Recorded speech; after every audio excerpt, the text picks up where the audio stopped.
Want help to grow your business?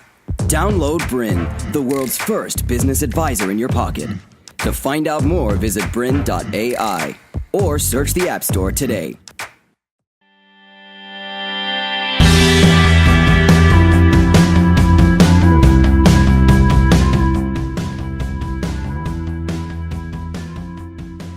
Hi, I'm Pip McKay, and welcome to Evolve Now, where we look at the mindset and emotional intelligence for success and happiness.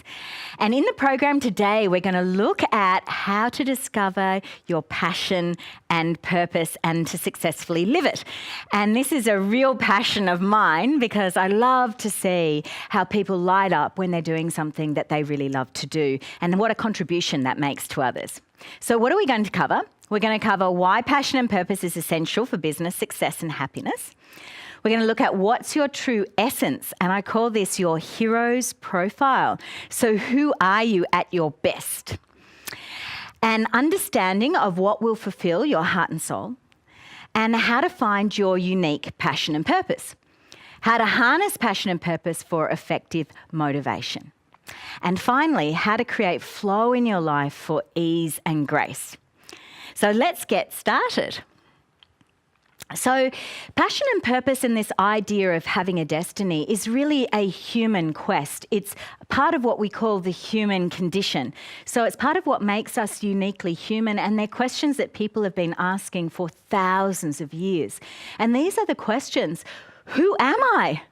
You know, a lot of people say that, I want to do something, but how can I do a business when I don't even know who I am? And then the question of, why am I here? What am I doing here on earth? What's going on? Why was I born? And finally, what is my unique contribution to the world? What is going to be my legacy? What's going to make having lived my life worthwhile? And these are really important and very big questions. And sometimes people get a bit cynical and they go, well, what's the purpose of asking those big questions?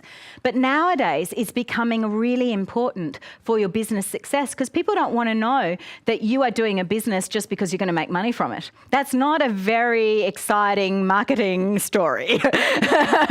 What they want to know is, why are you doing what you're doing and how does it reflect who you are? It's really interesting because Yannick Silver's just recently written a book, and Yannick Silver is one of the world's most successful marketers, and he's recently written a book called Evolved Enterprises. And it's about, what will enterprises be like in the future and what does it mean to be evolved in business? And he talks about, very first thing he talks about is you need to know who you are. And he says that you need to know what makes you happy, what you love, and then you need to know how is that going to connect with people as a contribution? How are you going to make money from that? So you can be evolved, but in order to have an evolved enterprise, you need to be able to make money from what you love. And how can you do that? How can you bridge that gap? And he also talks about your big why, and we're hearing this more and more.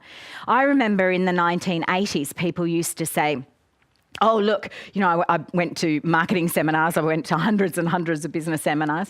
But they would say, look, forget about who you are and what you like. Just look at the market and what the market needs and then create a business around that. And I was just like, you've got to be kidding me because I'm not someone who can do something that I don't love to do. Like, the amount of work and time and effort business takes, you've got to feel passionate about it in order to be resilient through the difficult times and also to be motivated, but also to be able to inspire the people that you're talking to, your audience. And when they feel that way, you create a magnetic attraction to yourself and people want to be around you and they want to understand you and your business.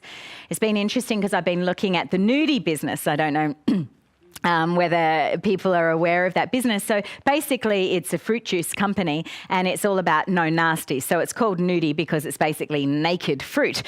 And it's really lovely to see that the people there are parents and they used to juice for their kids. And they were looking for a product to make it more convenient out there where they could just buy a product that was exactly the same as the way they juiced for their kids. And there wasn't any. There wasn't any. So their big why was then to be able to supply that to other parents, particularly parents who don't find that they've got time to do that, so that kids aren't drinking stuff full of poisons. but drinking stuff that's actually going to be good for them and for their growth.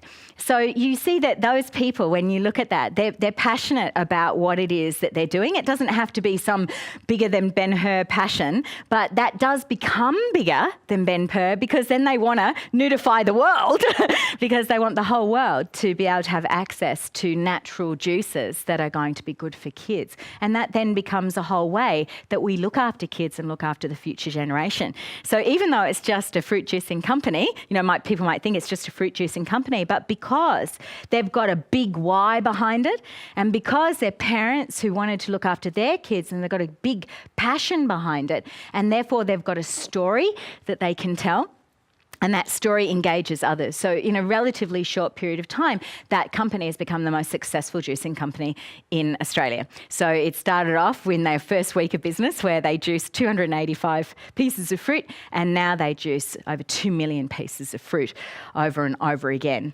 And they're a massive support for Australian farmers. So it's a tremendous thing that passion has gone for. So what I want to look at now is where did this idea come from that human beings have a destiny, that we have a passion and purpose?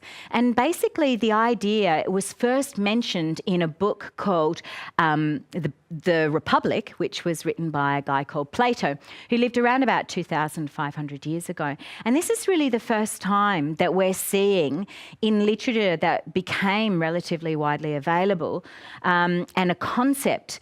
And so in human evolution, we've suddenly got this new concept, and that is that you, as an individual, have a destiny, a passion and purpose. Because prior to this, you just did what your parents did. Yeah, so if you're a carpenter and your dad was a carpenter, you are a carpenter, that's your destiny. You don't have any big questions. Who am I? What do I need to do with my life? You just do what your parents do. So in a moment in history, in a period of time, there was this revolutionary change in the way human beings thought, in the way that we are conscious. And that really started with this concept, the myth of that you as an individual have a unique destiny and that it's up to you to find it and that you need to find it. So I'd like to tell this story because in the back of the book of The Republic is this myth, and it's called the myth of and it, like I said, it's the first time in world history that this was recorded. So basically it goes like this. There was a prince and his name was and he was on a battlefield, and whilst he was fighting, he was mortally wounded and he died. And when he died, he was still consciously aware, and his spirit went up to this area, and it's kind of like a holding zone. And whilst he was there, he saw other spirits coming up to be processed and going further up, and he saw other spirits that seemed to be coming, having a meeting, and then going down to be born on earth. And that's what he saw. And there was kind of like an angel there, kind of like directing traffic. And he goes up to the angel and he says to the angel, "What's going on?"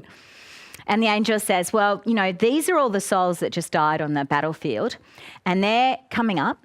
And what's going to happen to them is they're going to live their entire life again through everybody else's point of view that they came in contact with." Wow, what an interesting concept. That'd sure make you want to treat people well, wouldn't it? And then said, "Well, what about those people?" And he said, "Well, those people are coming down. They're kind of meeting their higher council, and they're going to decide a number of things. They're going to decide what their passion and purpose is, what their destiny is going to be. They're going to decide what body to be born into, and they're going to decide on which parents they're going to be born to. And then they're going to decide on the 4 most negative things that are going to happen in their life and the 4 most positive things that are going to happen in their life." And I was like, "Well, why? What's that all about?" And the angel said, "Well, what's going to happen is, first of all, they're going to choose their body.